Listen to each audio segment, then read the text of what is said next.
Morning. It is Thursday, July 30th. I'm Carter Hammonds, host, locally sourced.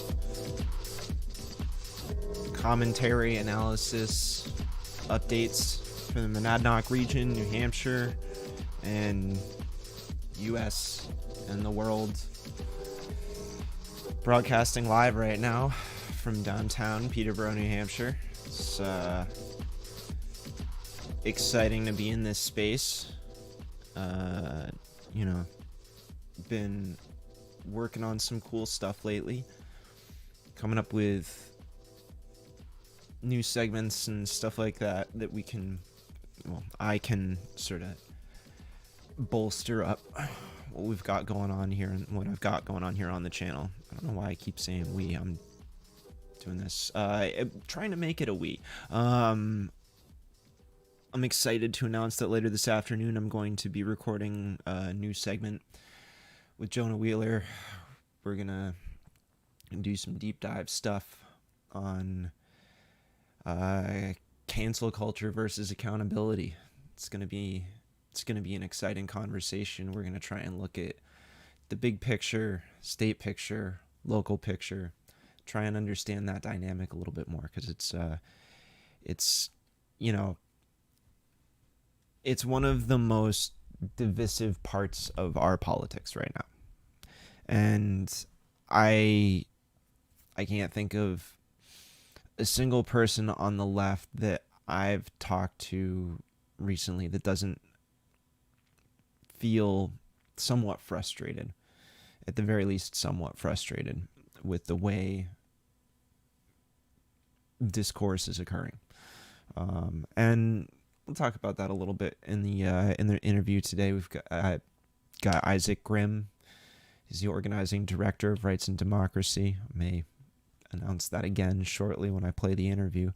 And just getting pretty deep on activism and some of those underlying ideas and mindsets that you need in order to do that meaningful work and truly build coalition. But I wanted to, before I get into that, I'm going to just sort of start. There were a couple things that I just kind of wanted to, things that are happening that are pretty, worth just taking a moment to mention.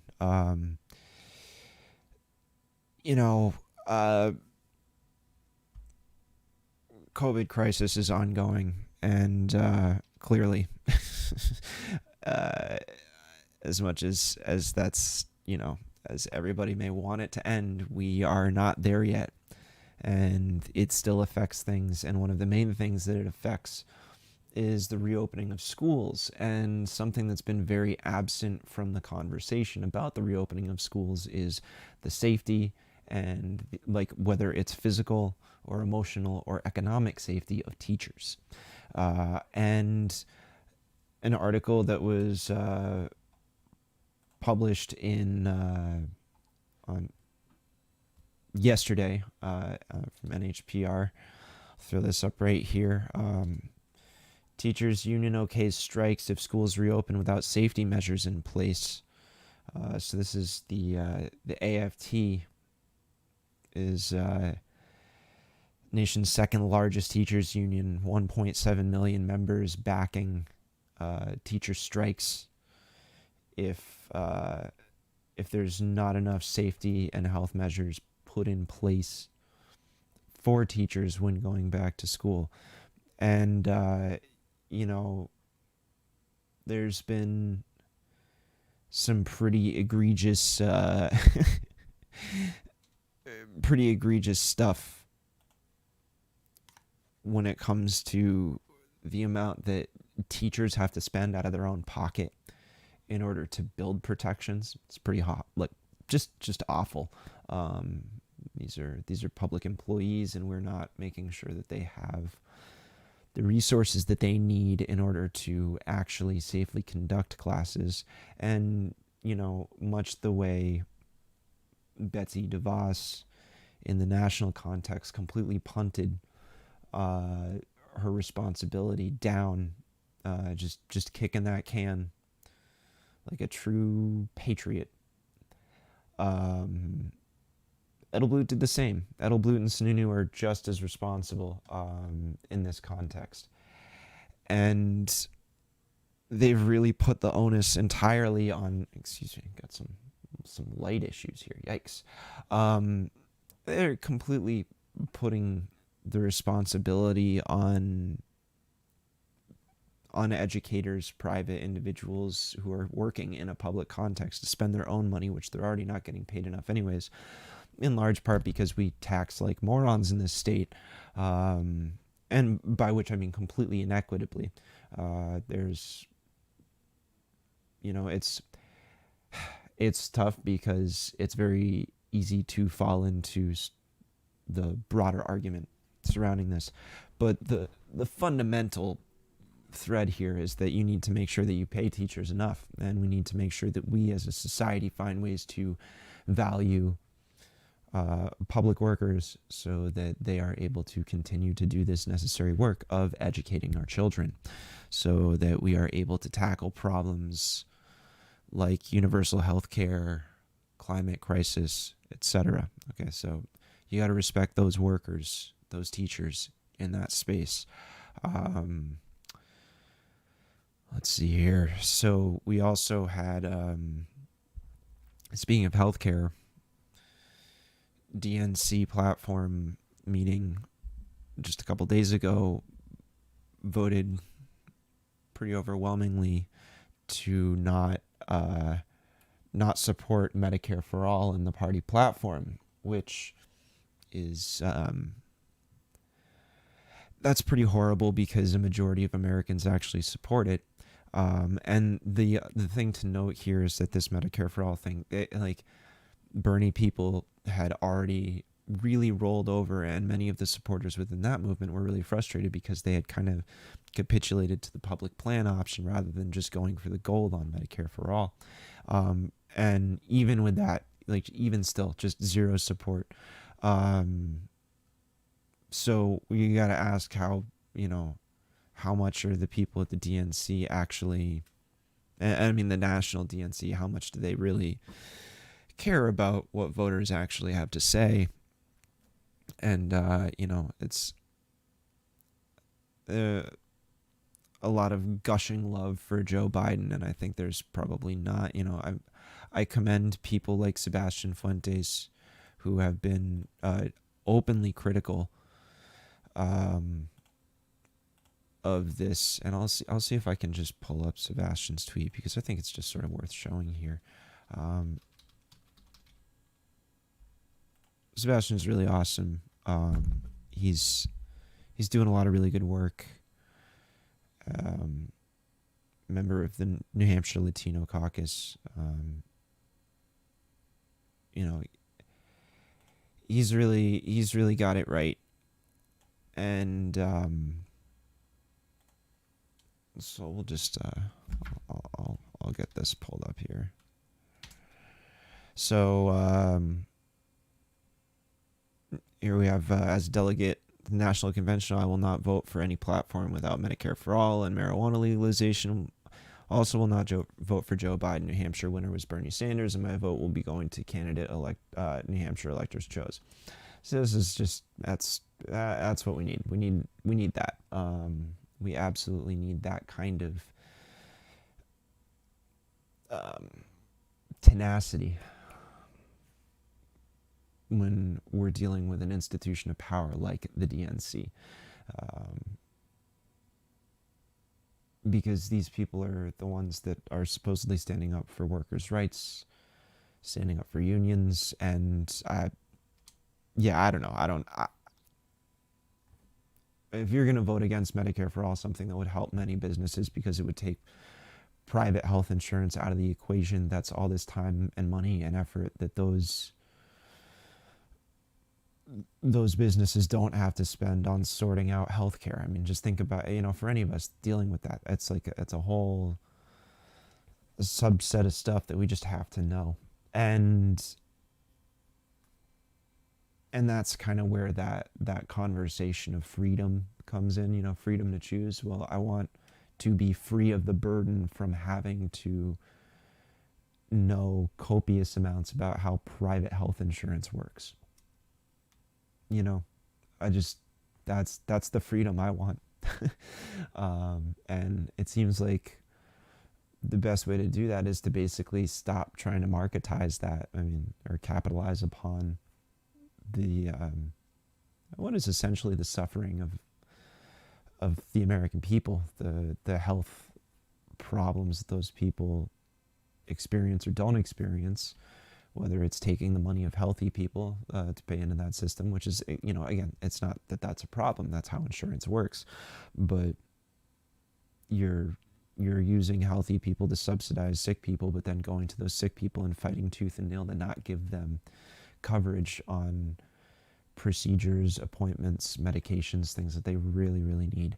So just, it's really, really important that when we have delegates going into these spaces, that they take that track like Sebastian's taking right there. Really important. So, and then something else that I think is worth noting here is, taking a minute to talk about it, is how last week's guest, Emmett Soldati, who we didn't really get a chance to touch on this much in our interview, just kind of talking about a whole bunch of other stuff. And I really recommend that folks go back and check out that interview if you haven't. I know that there were the audio on that is kind of weird. Emmett's really loud. I'm really quiet. I am trying very hard to make sure that the audio on this stream stays consistent throughout. It's been somewhat of a challenge. This is all a side note. Let's start with the beginning of this. So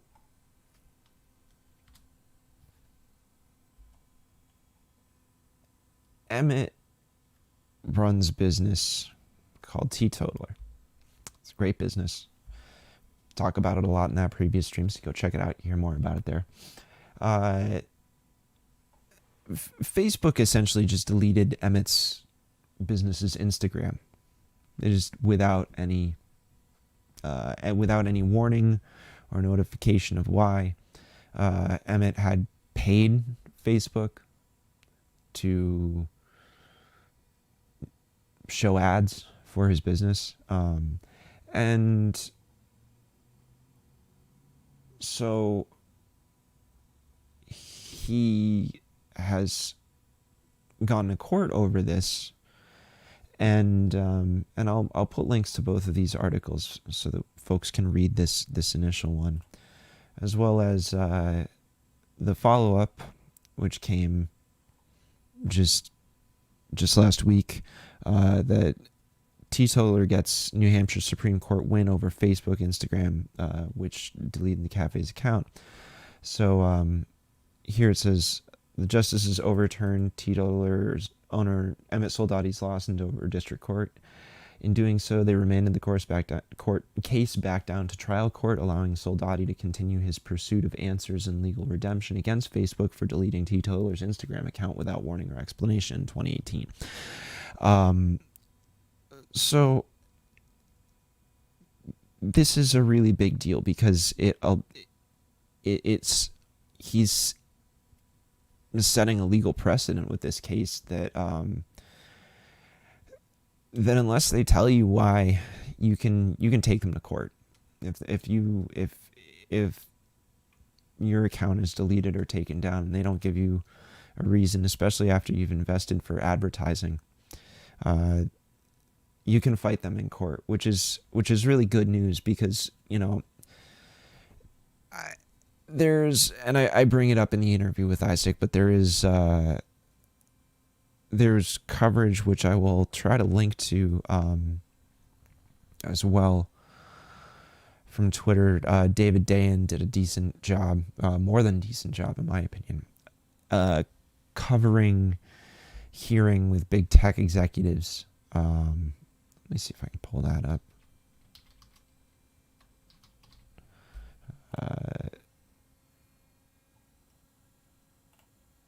So yeah, this is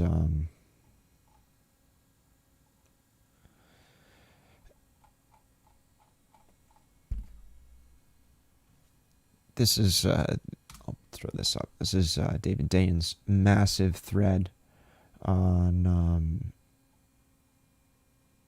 the hearing with tech executives. Obviously, it's kind of a mess, but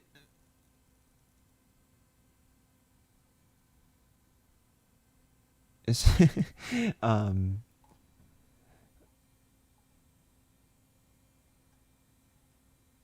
and it includes Bezos and Zuckerberg and Pichai, Tim Cook. So you've got Google, Facebook, Amazon, and what they're talking about is monopolization, like big monopolization. They talk a lot about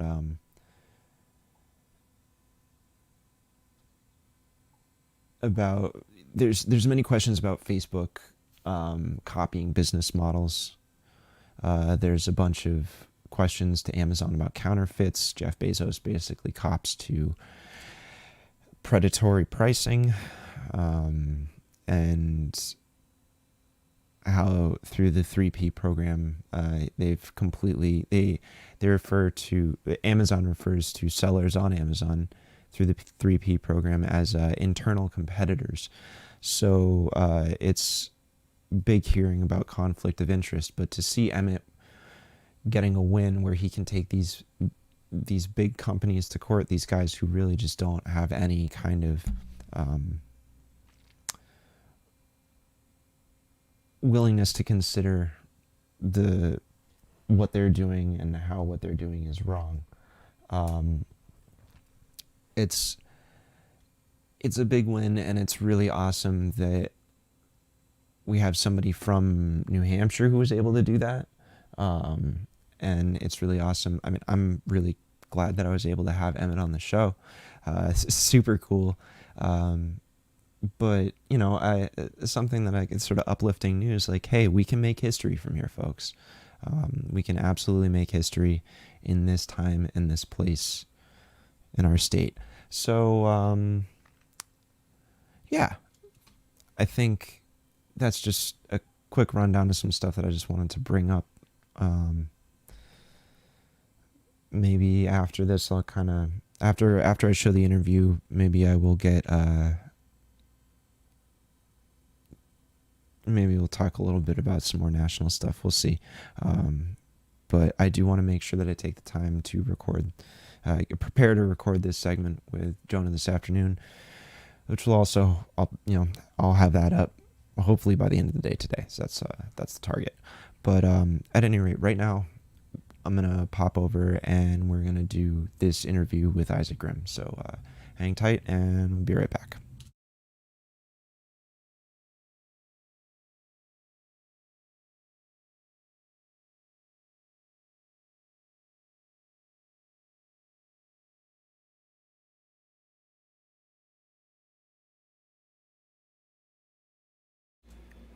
All right, and we're back.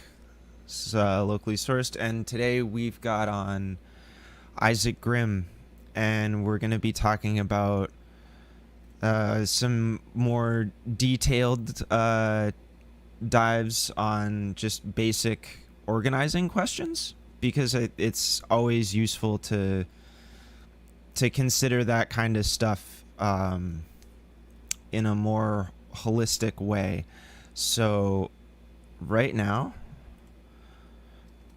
going to bring on Isaac. Isaac, how are you today? I'm good. I'm, just like it's a wacky time surviving COVID. Like, I don't know. Like, are you getting away from the work at all, like to go relax and do just things to clear your head and stuff like that? Have you been able to find a minute? Really good swimming and some camping with my partner, and have some outdoor gatherings around a campfire, kind of socially distanced gatherings. So Yeah. it's a lot. It's being in front of a computer a lot, which is draining. I'm an extrovert. I love being around people in person. I Right. miss sides and stuff, you know. Yeah, But no, you know, I feel trying that. to find a balance, like all of us. Yeah, yeah, it's definitely tricky. In many ways I feel like I spent a lot of time sitting in front of screens when I was a kid, so like I was part of me was like, "Oh, I'm totally prepared for this."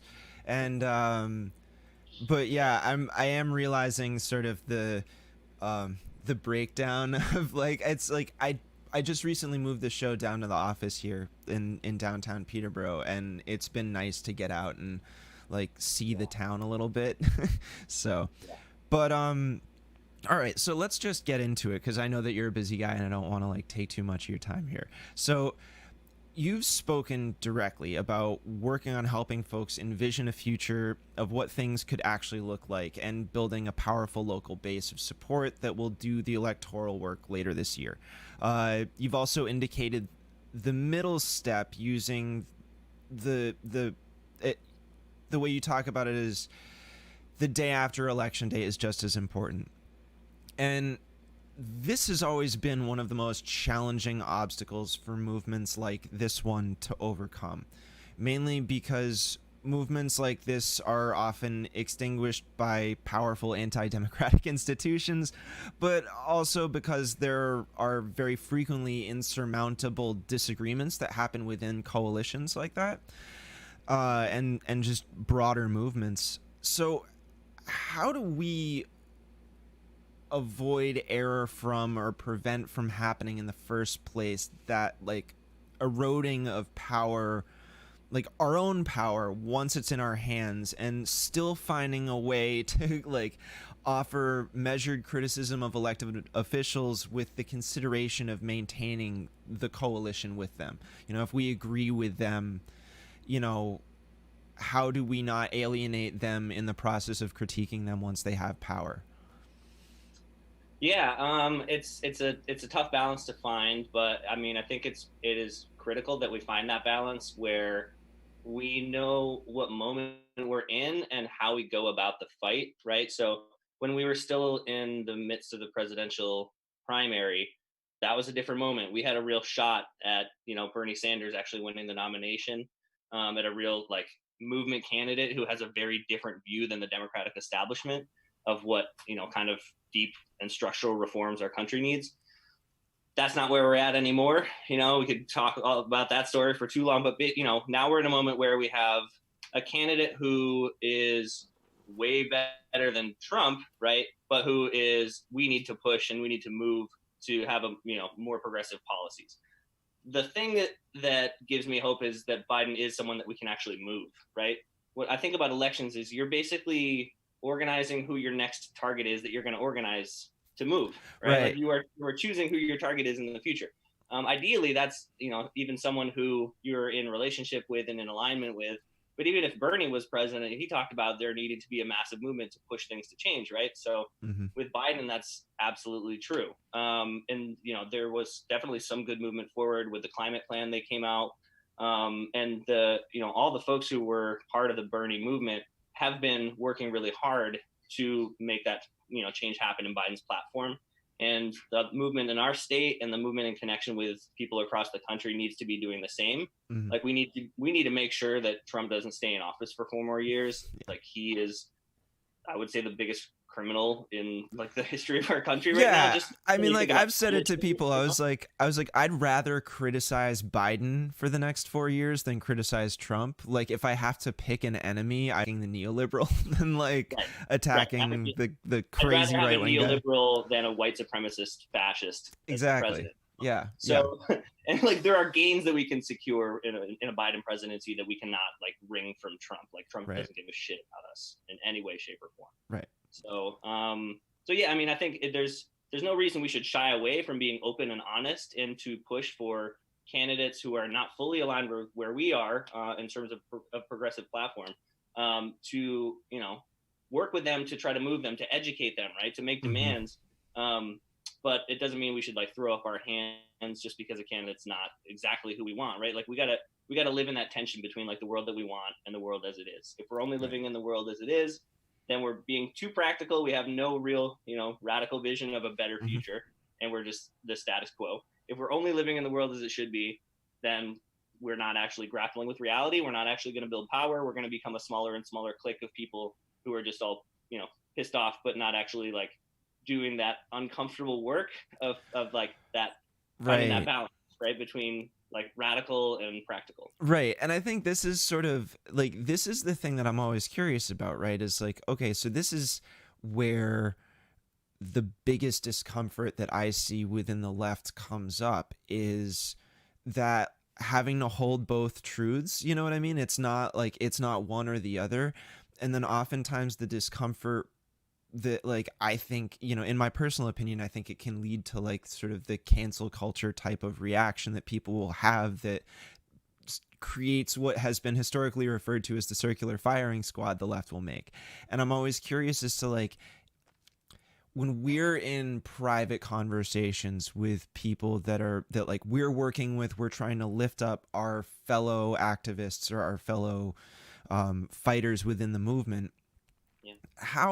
How do we kind of like break down those barriers where it's like we might disagree, but maybe like, like, or maybe we just don't fully understand each other yet, and rather than like pushing each other away, or like how do we take that criticism and not get set off by it in a way that allows us to sort of come back to the table and keep fighting for that broader policy?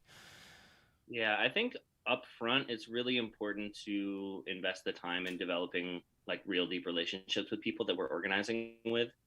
We shouldn't just keep things on the surface, like we are, we know that we align with somebody around the issue that we're fighting for together, but we should take time to, like, at the very beginning of any sort of formation, right, like of any movement we're building, of any local organization, really like take the time to sit down and go deep with each other, and get to the place where we understand why we're coming into the work, what we've experienced, what we care about, what our vision is for what we want to do. Like we need to build like real deep relationships and trust right up front, because Right. that will put us in a way better position to be able to understand each other and deal with conflicts when they come up.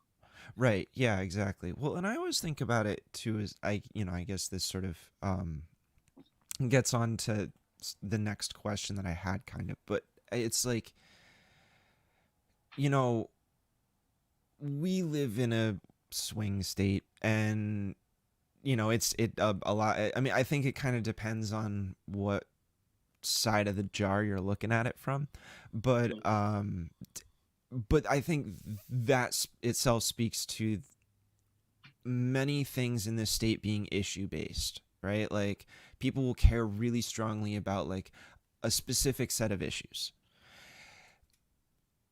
and I see, I see that following what we just said, it's like we need to learn to deeply connect with people, right? Like this is the movement itself always reads like it's a people's movement, and I think something that folks can get lost in is that word people, because it then becomes monolithic for human beings and we're not all the same, right? So there's that aspect of, well, I'll disagree with you, but I'll still fight for you to have this thing. I can disagree with you, but I can hold that space. And so the question is sort of like, it's how do we build the coalition with folks, appeal to people outside a traditional party oriented space that may be like we might vehemently disagree with on a certain issue, who would potentially vote for a candidate that will literally undermine all of the stuff that this movement works for. And what's that standard of drawing a line and saying like, absolutely not, like I'm not going to tolerate this. Where, how do we, and maybe it's certainly an issue to issue thing, but how do we deal with that? I think a classic example is a libertarian, where we can, like, oftentimes I see the left being able to agree with libertarians on like a couple issues, and a lot of times we get there in very, very, very different ways, that that we might not agree on, but we at least we kind of land in the same spot. And I'm wondering if there's strategy to appealing to that type of a person, that type of a voter. And I mean, because I think there's only so much conversation we can have about swaying centrists. You know what I mean? Like that's a tough pull in my opinion. But maybe you don't feel the same way, and I'd be curious to hear about that as well. Yeah, I think there's value in talking to people that are not on our side yet. It's just a matter of prioritizing our time, right? Like even myself, who I get to do this as a job, that wake up thinking about how we do this exact thing every day. There's not enough hours in the day for me, much less someone who works 40 hours a week or 50 or more, right? Who cares and still wants to do this as a volunteer, right? So we have to think about like what's the most strategic way to use our time. One frame I find helpful is thinking about the spectrum of support, like it's like a half a pie, right? And so we have like different areas people can be when it comes to a particular issue or in general, right? So we have people who are like active opposition, and then people who are passive opposition, people who are neutral, people who are passive support, and people who are active support, right? And usually people are going to move along that spectrum like one piece at a time. So when you talk to somebody who's passive opposition, if you can move them to being neutral through a conversation, that is incredible. People who are active opposition, like probably not worth our time really trying to move those people because they are very entrenched, right? Like they are like the bizarre world version of us. But if people are neutral, right, and we can move them into passive support, or if people are passive support, we can move them into active support. I mean, if you just look at opinion polling, most people agree on basic issues that progressives and leftists are fighting for, like healthcare for all, the livable minimum wage, you know, deeply investing in renewable energy so we can prevent the climate crisis, or at least slow down the climate crisis, right? Like these are things that like most people, if you just look at opinion polling, are with us on those. They're just neutral because no one's had like the conversation to politicize them and move them into organizing.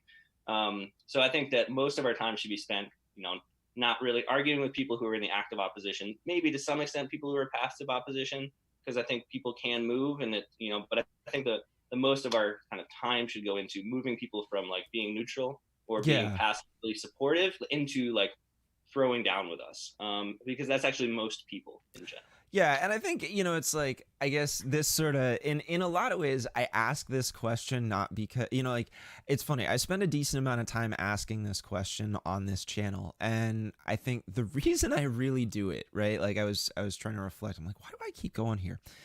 And I think ultimately it's like it's not necessarily for like big movement change stuff, because obviously I think you're totally right. Like we're not going to sway those people. Come on.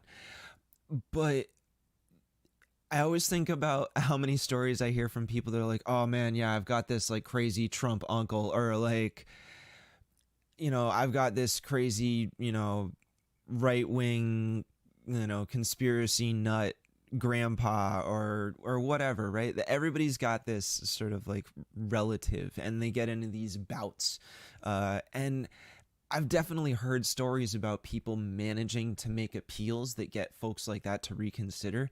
And I think Yeah. it's because, like, one thing I always point to is I'm like, and I always recommend people go back and watch it. There's an interview between AOC and Brianna Joy Gray before Bree joined the Bernie campaign.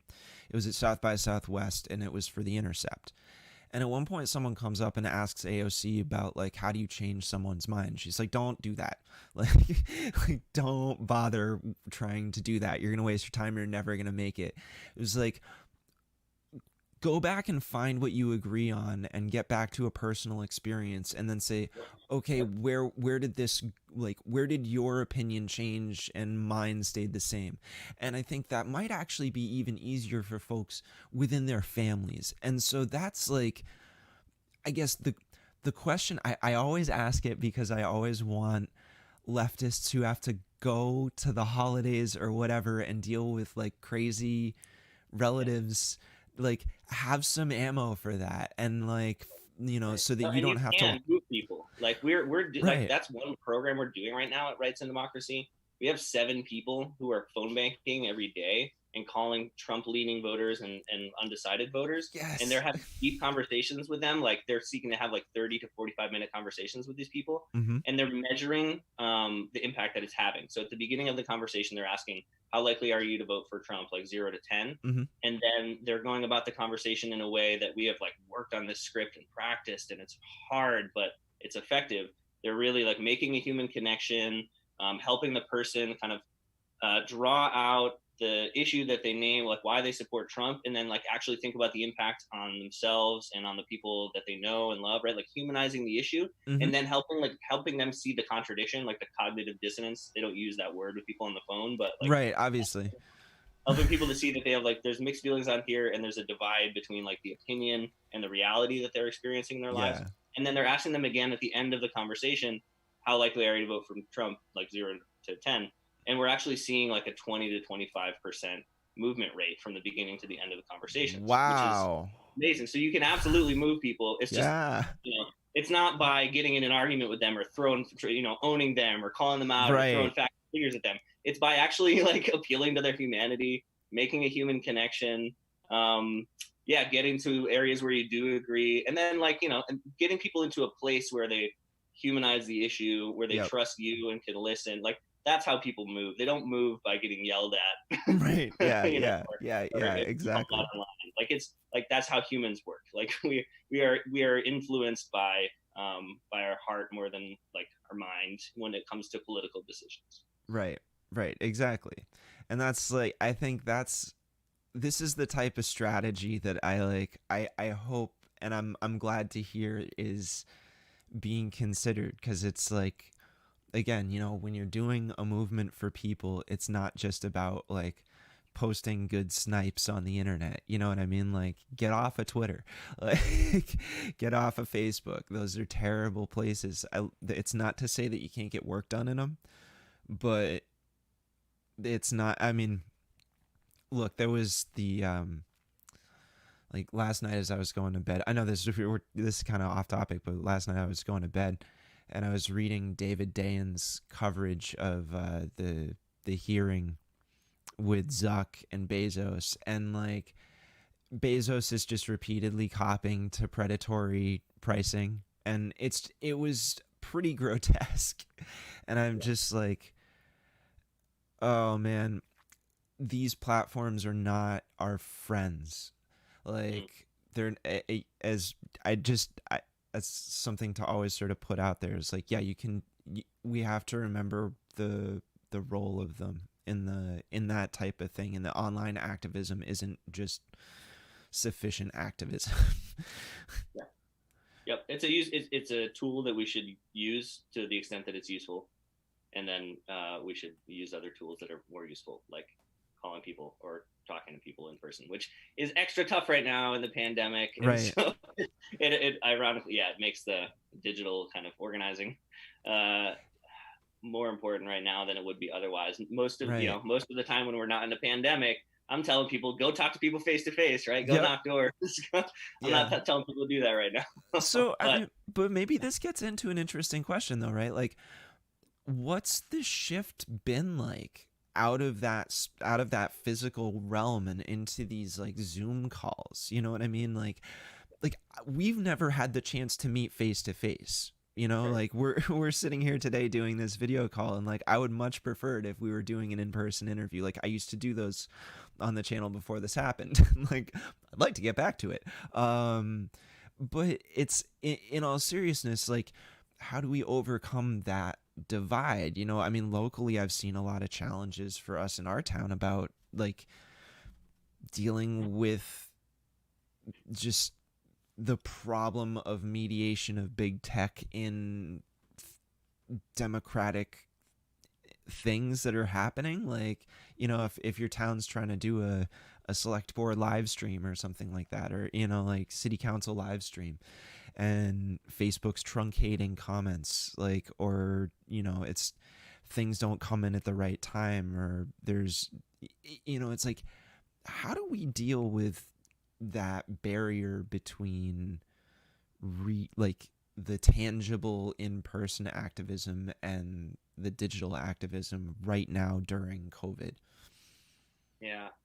I mean, it's just hard, you know. Yeah. Yeah. But we should know there's not going to be forever, Right. right? That we are confined in this way. Like eventually there will be, um, an actual what's the word I'm trying to think of? Um, Vaccine. Vaccine. Yeah. Jesus. Well, eventually we'll get there. Yeah. Yeah, but in this moment, like there have been, I mean, there have definitely been in person, rallies. There have been the biggest rallies I've ever seen in New Hampshire's history happening over the last couple months, Right. thanks to the Black Lives Matter movement. So and what I've been really encouraged to see that those rallies, like across the country, haven't really resulted in any sort of like spike in numbers. Like that has not been a contributing cause to Yes. an Definitely. increased cases of COVID. Because people have been really good about masking up. Like 90+% of the people at these rallies have been wearing masks, which is really, really good to see and really important. We've been having some smaller in-person rallies. We have a rally actually tonight that's fighting for extending the unemployment insurance benefits that are about to expire. And that's going to be a couple dozen people, and we'll maintain Awesome. social distance, right? But it can still have an impact, and you can get news media to pay attention because there's less of that going on right now. So there's I'd say that if people do it in a smart way, there's definitely opportunity for still making an impact through like in-person direct action, Mm-hmm. but outside, right? And like in a way that is safe. I mean, everybody should like try to find opportunity. You can do one-to-ones with folks where you like take a walk, but you maintain social distance, or Mm-hmm. meet up and sit outside and maintain social distance like that. People are going to have different levels of comfort with doing that or not. And I wouldn't say if someone's uncomfortable with it that you're wrong at all, right? But if Mm-hmm. people are comfortable doing so, like finding those spaces is an option. I mean, like as much as Zoom can become exhausting, thank God we have technology like this that we have right now, so we Yeah. can feel like we're in a space together. It's just amazing. It's like a lifeline for community organizing where you can have almost what feels like you're in the same room as somebody, Yeah. right? Yeah. Totally. And we're doing a lot of that with when we're phone banking. Like Rights and Democracy is doing bi-weekly phone banks every Wednesday night at 5, every Friday afternoon at noon. And like we bring everybody together on Zoom, we check in, we go over the script together, we talk about why this matters to us. And then we all stay on Zoom and make the calls, and like you can turn the volume down so you sort of hear other Yeah. people making a little bit, right? So you feel like you're in a space together. And then we come back at the end, we debrief, we talk about what was hard, what went well. So we're trying to find those ways where we can be like doing an action cafe kind of thing or a phone bank kind of thing through Zoom where we can feel like we're in a space together. And Right. that's actually been really good. So there's, it's just not perfect. It's hard, but we got to just, keep pushing through and find ways to sustain it. And I'm actually really glad that we have tools like Zoom where we can do that. Yeah. Yeah. Definitely. I think Turned into that's. an ad for Zoom, basically. Yeah. Right. No. Yeah. Yeah. Yeah. Well, but I mean, just any kind of video chat in general, and then it's Yeah, like, yeah. and without it, I wouldn't be. I wouldn't have been able to do some of the more detailed work that I've done on this channel. You know what I mean? It's like, or like, and not that it was my work. It was usually somebody like you coming on and really detailing something like that spectrum of support. Like that's the type of thing that like, that real meaningful strategy or those deeper understandings of specifically New Hampshire issues. But it's like, even then, every issue bleeds, right? So it's like, the way that all politics is kind of local. Emmett said something on the in the last interview. Emmett Soldati, he made an interesting point about how, I think he said, he's like, stop shouting about climate change and start shouting about the local water reserve. This idea of focusing on the local to achieve that global goal, right? It's like, Absolutely. and I think maybe this is something I'm curious about, because I know that there are definitely Rad is a pretty decently established organization, and I'm wondering like how how deep do you guys as an organization go when digging into like local and municipal law and policy and stuff like that? Like what kind of stuff do you guys do in terms of connecting to town by town spaces and understanding like the dynamics between towns, and then how does strategy play into sort of moving each town in a different direction? I know that's sort of kind of a Yeah. nebulous question, but No, I'm that's a really good question. It's so we've been around for 4 5 years now, and we have regional organizers based in 4 different parts of the state. We have Heather as our organizer in the Monadnock region. We have an organizer in the Upper Valley, so Sullivan and Grafton County. We have a Lakes region organizer, and then a Manchester and Nashua organizer. So, having someone who's on the ground, who's directly connecting with people in those communities, that has the on the ground knowledge, that can work with folks on both statewide and local issues, that's really important to us. And that's why we try to have organizers who are based in the communities where they're organizing, so that they're developing real knowledge and real relationships with folks on the ground who are directly impacted by issues. I would say that we try to find a balance between like what we're fighting for, that's statewide policy change, and opportunities for local campaigns. We have endorsed some folks running for school board and select board. We want to do that more, and I think that we have some room to grow in terms of building more relationships with and making more of an impact on those smaller local races. There's been some local fights that we've engaged and we've supported. I think, especially of Manchester, there is a core group of folks that have built out what's called the Manchester Housing Alliance, Mhm. and they've done some really incredible work. They got Mayor Joyce Craig to commit to creating a housing task force. They have like a working relationship with Joyce, and they put together a housing survey that they've pushed out over the last week or two, just to try to get a sense from people, like, are you a renter, are you an owner, Mhm. how much of your income are you spending on rent, what are you struggling with, like trying to get a real understanding of what people are going through. And like 200 people have filled that out just in the last 2 weeks, so that Awesome. there's clearly it's a huge issue across New Hampshire. It's especially bad in Manchester. There's like less than 1% vacancy rate. There's a lot of real bad treatment by landlords, and Mhm. by real estate developers of folks, and there's a serious lack of investment in affordable housing. So that's one that like jumps out at me as like a local issue that is, it connects to the statewide issue and like the national issue of housing, Mhm. um, but it's especially relevant to that community. And so that's not something we like had funding. We didn't have a grant to do it, but it was Right. something our members really cared about, and our organizer was smart and astute enough to know like this is something we should work on, because this is something people care about. And so um, I would say overall that there's learning and growth Mhm. that it will need to happen for rights and democracy, as we are continuing to just grow as an organization, Yeah. to have a depth of local knowledge and to be able to have the impact that we want to ultimately have on the local level. Mhm. But I think there's some important work that we've done supporting local issues. Yeah.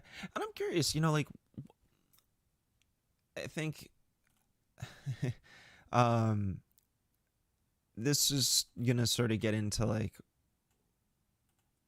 that final question, I suppose. But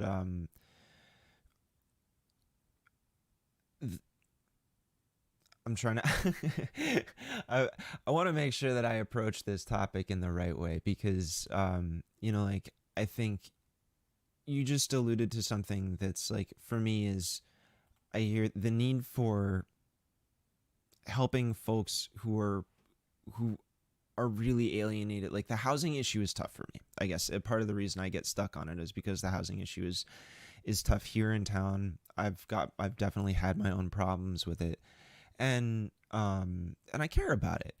And I've done some research on just like individual companies that aren't great, and they're sort of the oftentimes the only people that offer affordable housing in the state. And you know I know that many people regard like the thing that cuts across that oftentimes is how much we earn.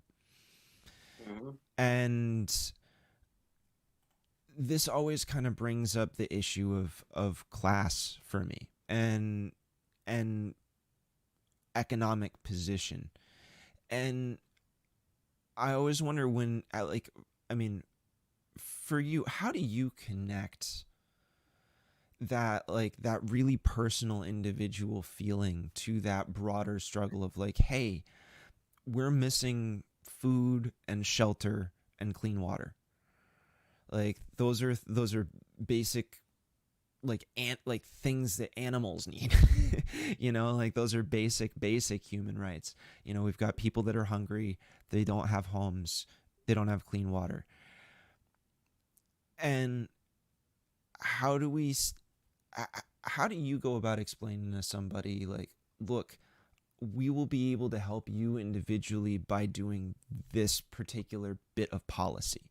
Like how do you see connecting the space between that individual experience and that really broad one that oftentimes can get wrapped up in a whole bunch of political jargon that, or mischaracterized or thrown in a weird way? So I Yeah, I mean, I'd try to just keep it simple. And if we're talking about like speaking with an individual, right, mm-hmm, who is dealing with a problem in their life. mm-hmm, Let's say it's somebody who works, is an essential worker who's making like $10 an hour, right? And there's plenty of those in New Hampshire. We have no minimum wage, defaults to the federal 7.25. So when someone actually themselves is experiencing like a direct lack in their life or clear like oppression that's happening to them, mm-hmm. I think those are the folks it's most important be front and center in the movement to make policy change. Yeah. The people that are closest to the problem or the closest to the solution, and the voices of people who themselves are directly impacted is what's going to have the most carry the most weight when it comes to influencing our legislators, when it comes to changing people's minds in the community, and in the public at large. Mm-hmm. So to me, it's like the most important that people who are directly impacted, that we really invest in helping draw those folks into the fight, Mm-hmm. and helping lift up their voice and lift up their leadership. It's not easy because usually it's like the people who that like are directly impacted and should be front and center, like they're just like struggling. So Yeah, and that trying to was get yeah. them, yeah, trying to get them to like come to meetings or like go testify is hard. But I would say it comes down to the same thing where you got to have a really effective one-to-one with someone. You got to invest in asking the deeper questions about what they're going through and why, Mm-hmm. and then basically like get them pissed off, like help them draw the connections between like what they're struggling with and the causes of that. Yeah. A lot of people just like they don't see that connection. They think it's just the way things are, or it's nobody's fault, or it's my fault, right? And so helping people draw the connection between like you're going through this because other people are making decisions about your lives, and like how does that make you feel? How do you feel about the fact that the Yeah. governor who makes hundreds of thousands of dollars a year vetoed raising the minimum wage to $12 an hour? And like trying to ask the questions that agitate people and get them pissed off, and then it's like, okay, yeah, you're pissed, let's take action, here's how we're going to make a difference. Right. Right. Yeah. So I don't know if that's a good answer to your question, but that's Well, where no, that's I where I mean, went with mine. I think I do think it is a good answer because it's like it is about trying to connect that experience, right? It's like that economic condition, it cuts across all of us. And I think the point about like we need to lift up the voices of any of the oppressed, essentially, whether that's that like, and that's gonna look different from community to community for sure. That's gonna spread across a huge range of different reasons. And the reaction to trying to lift up those voices in each of those instances might also be radically different depending on that space.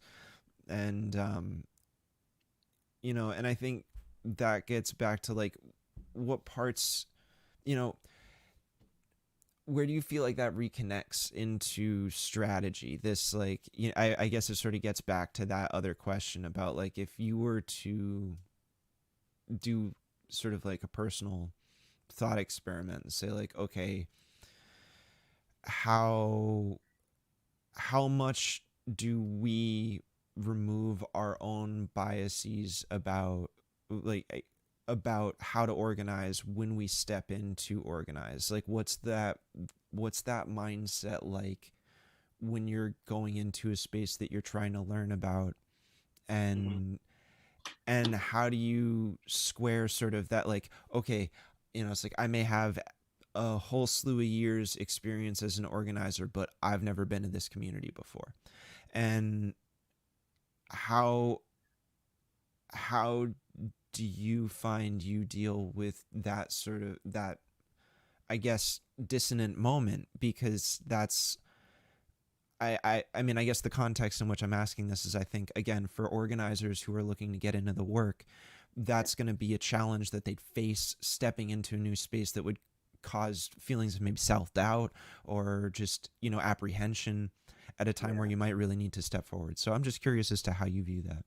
Yeah, I mean, I think it's really important to be empathetic, to listen, to really invest in developing relationships and taking the time to do that before you just start trying to get people to take action. So like Mm-hmm.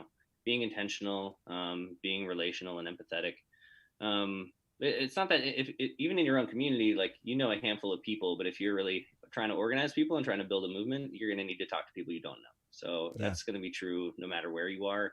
Um, but yeah, it's also, I would say, sitting down with people in a community is like the best way to learn about the community. And like you Mm-hmm. should definitely like do your homework and read up and stuff. But people are going to have on the ground knowledge about their community, about the power dynamics in the community, the history, just like the political dynamic, Yeah. in a way that's probably more valuable than something you would find on Wikipedia or whatever, right? So yeah, listen, learn, take the time, get outside of your comfort zone, and especially try to talk to people who are not just like you.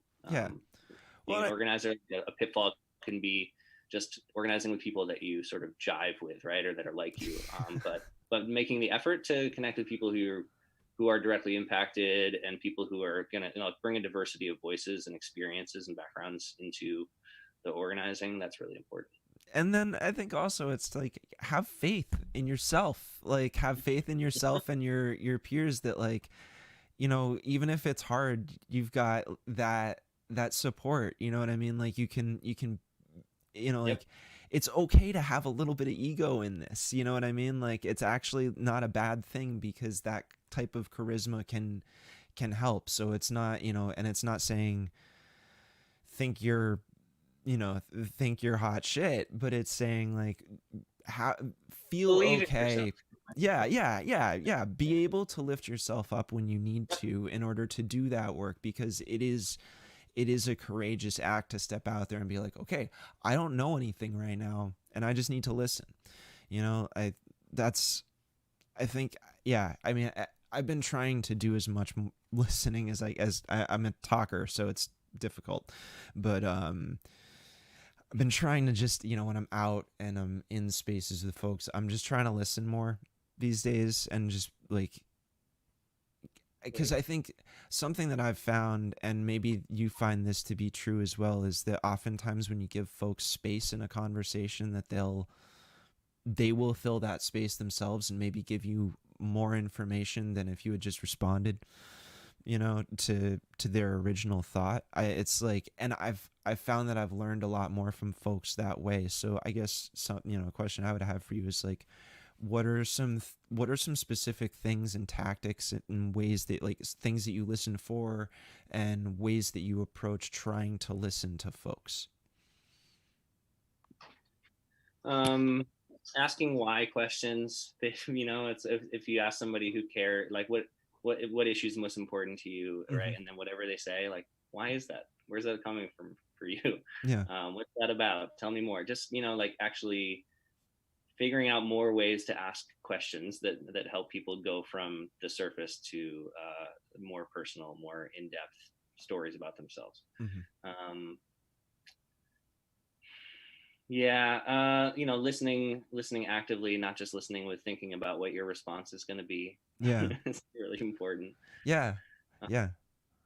I mean, I agree with that 100%. I think it's like it's always about taking a minute, you know what I mean? Take the time to Yep. really like don't react, respond, I suppose is, you know, Something else I find that helps people like get in a different mindset and thinking about themselves is like asking people what kind of power they want to build in their community. Where do they want to see their leadership be, go in their community? Like thinking 3-5 years out and be like, what do you want to be yeah. able to accomplish?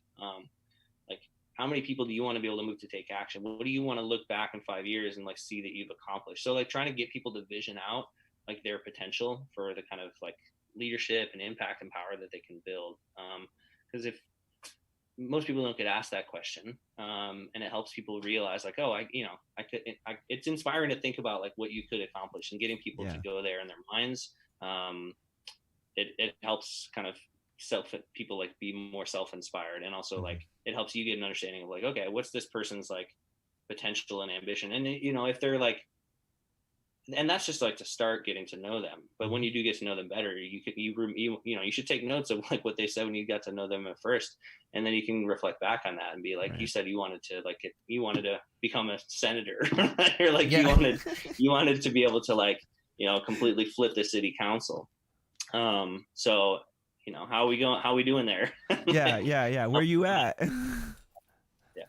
No, I mean I think that's it actually. Like that's it though, is like pay attention to what people are saying and remember what they say, especially when they're talking about what's important to them, right? And what matters to them, because that's usually going to be the biggest spark to get somebody to take action or to move one step forward on that spectrum of support, right? Is that like that relationship and that moment when you realize that your struggle is the same as other people's, and to not further isolate yourself in that way. Mm-hmm. Yeah. So I think that's, to me, that's just sort of like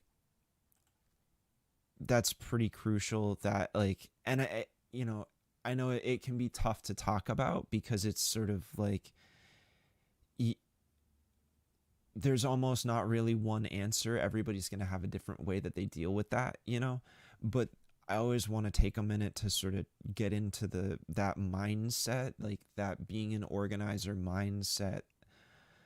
What's it like for me as just a human being to try and do this particular work, and how can I, like something that I deal with a lot when I'm doing this is the conflict between telling the story and objectivity, because like subjectivity and objectivity, because and like obviously that's a huge question in journalism, more broadly speaking, is like we objective journalism.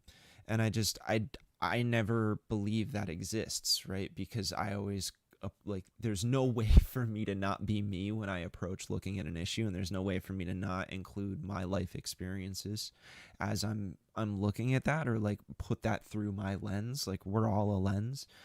And I know that applies, that's not just, oh, this is a journalism thing. This is an everywhere thing. This is how we are, period.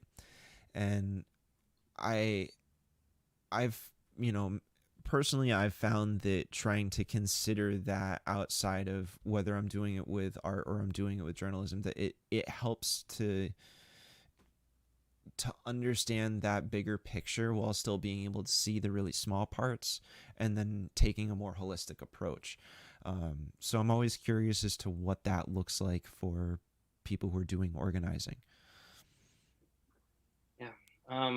I really gotta go. Yeah, Or that's fine. That's fine. So, sorry. but no, we're good. Thank you, man. I Yeah. appreciate the time. So, It's been great talking to you. Yeah, it's yeah. nice to put a face to the name and um, Yeah, connect yeah. again. Well, dude, I please get back to it, do your thing, and I appreciate I appreciate you sitting here and listening to me go on for a little bit. That was No, it's great. It's been a so, great conversation. yeah, Thank cool. And hopefully we can have more sometime soon. So, anyways, good luck out there, and I'm really excited that we got to plug all those events. So, Awesome. Take care, Isaac. Thanks, Bear. Take care, man. Yeah, bye. All right, that was Isaac Grimm. I totally kept him on too long. Then I feel a little bit bad about that. But rambling away. Anyways, okay, so we're gonna hop back to break for a minute, and I'll probably, yeah, see where it goes from there.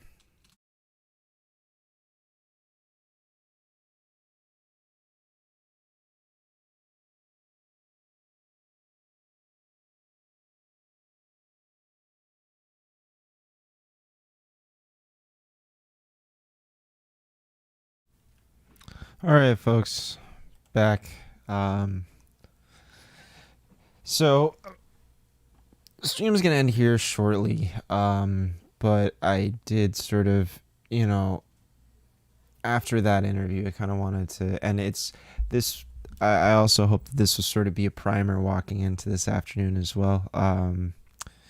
Again, check back on the channel later. Be uploading a new segment, Jonah Wheeler. Really excited about it, but before I go today, I just sort of want to leave it on this a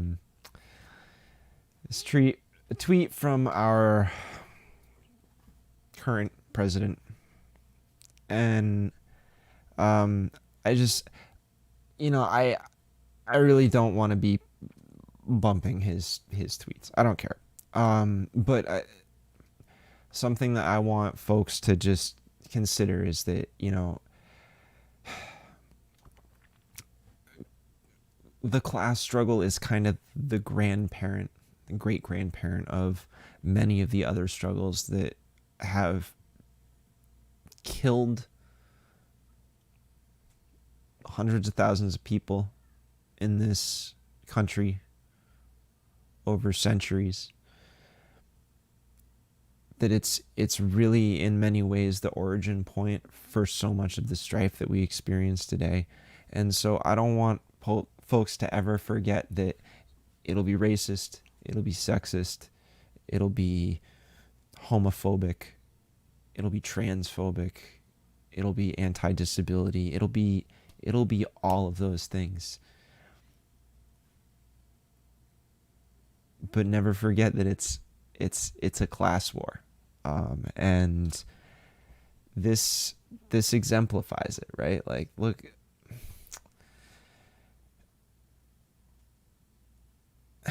in a community like the one that I'm in, seeing this,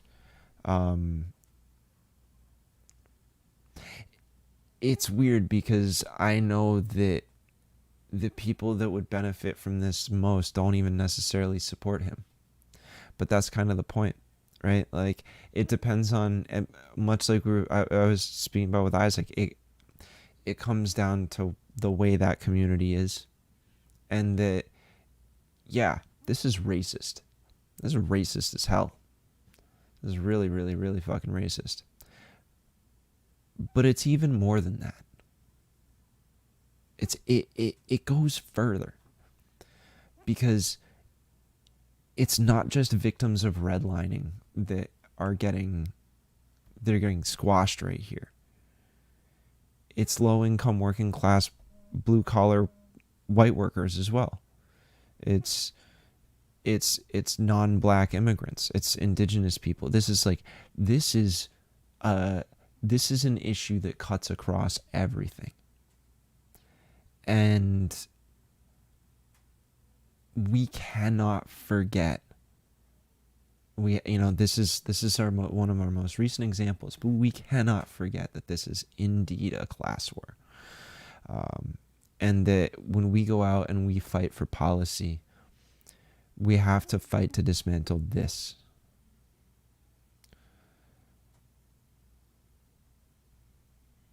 The idea that markets are tied to crime is absolutely ridiculous in that sense. I mean, look, markets are tied to crime in the sense that the Wall Street executives have been looting the American people for decades. So long. I mean, longer than that. And it's just, this is this is an American tradition. It's just a subjugating and abusing the working class, and then further vilifying them. This is horrible. This is despicable. This is disgusting, and I just want everybody to remember, like, oh, so happy, so great, wow, awesome. Keep America great. Come on. This is the problem. And as we were talking about earlier, it's like, look, I do not want to have to sit in this seat and keep talking about this asshole's tweets. Maybe we can do them as a salt segment, but I would much rather spend my time criticizing Joe Biden and trying to pull him further to the left. Like, not that I have a whole lot of hope, but if we're talking about this on a national scale, like, that's the foil the left should want, not this. Because we don't get to flex the parts that we're the best at, right? Like, we don't get to have those meaningful, deep policy conversations as much, because where we're drawing hard distinctions between what's a centrist policy and what's a people-oriented policy that that doesn't show up to the negotiation having already compromised. Like, that's the arena that we want to be working in. That's going to be easier, okay, than us having to just, because how many people see something like that, and on the left, I should say, how many people on the left see something like that and just go, because you don't even know where to start. Like, it's so cockamamie that you're almost at a loss for direction. Like, and the task of explaining how the whole system is corrupt becomes super insurmountable, because it's like, you're going to need 2, 3, 4 hours. Like Isaac was saying, he's like, when people from RAD are making phone calls to try and pull a Trump supporter a little bit further in, right? That's an hour or more conversation. Like, you're in it for the long haul. And that's like, I don't want to spend my time debating that. It's not an optimal use of our time. We can do better with it. And so, yeah, there's a huge aspect of, like, I am no Joe Biden fan, right? But when you're in a swing state, I feel like there's a certain amount of importance to making sure you get that vote in. And Trump's running pretty scared about the polling data right now. And that's funny if you watch, like, Majority Report's got good clips on on Trump getting interviewed by Lou Dobbs, and it's just, that's like, go watch that stuff, because it's funny. It's funny to watch him lose it at conservative media, and we can watch that stuff. We can learn from that. We can see where it's at. You got to study your enemy. But we should also be seeking to make our enemy no longer our enemy. And it's important to have those long conversations with individual people, because, as Michael Brooks said, be kind to your peers, be ruthless with power. And when it comes to being ruthless, I think the left can be a whole lot more concise fighting Biden. So at any rate, that's where I'm going to leave that for right now. And as I said, back later this evening. But for now, I bid y'all adieu. We'll also be back next week. Excuse me. Allergies. My nose has been really itchy. Back next week with more interviews. Definitely have some new things getting lined up, so I'm really excited to see who we can get on this show. And I'm looking forward to having a conversation about education. It's something that I know gets it got brought up earlier in this stream, but I wanna drill in on that further because that's a huge component of what we've got going on. So keep an eye out for that. Keep an eye out for new segments with Jonah Wheeler. And yeah, please take a moment to support us on Patreon. You can follow us on Twitter, like us on Facebook, follow us on Instagram. I also highly encourage folks to go out and check out the posted yesterday latest round of police reports, 19 total documents. I did a little write-up kind of trying to give an intro, a basic rundown of what you can expect to see within those documents if you want to take the time to read them, or if you want to just read my synopsis of it, you can do that too. But the resources are there, and I really do encourage the public to take the time to dig through this stuff and really inspect what if you're going to demand police reform, if you're going to demand defunding, to look at the way those officers are doing their job, look at every single granular detail, so that when you go to the table and you're making a demand for reallocation of funds, that you know exactly how to describe that position that you want to see created. What kind of training does that person need? What kind of focus is it going to be on? Is it going to be mental health? Is it going to be substance abuse? How does that tie into the community? Where is this person? All this stuff. Where does that person fit into the ecology of town government and public service? There's a whole lot to consider, and it's important that we work off of real, solid documents, and that we're able to ask a lot of questions, not just one or two. This isn't about going in with an agenda looking for some sort of specific narrative. This is about figuring out what narratives are present, how many different narratives are there, and what do we do about them.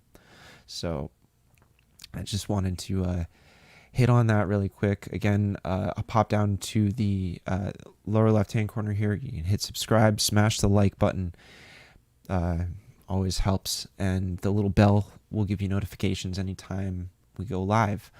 So with that, thank you everybody so much for tuning in. We definitely had good attendance today, and I'm looking forward to sharing this out and bumping it in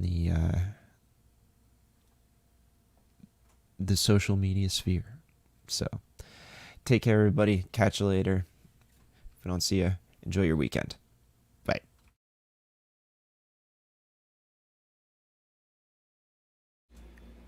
All right, and we're back.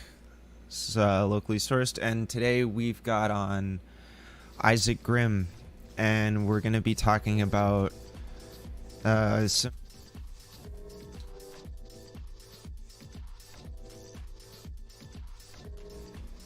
all right, and we're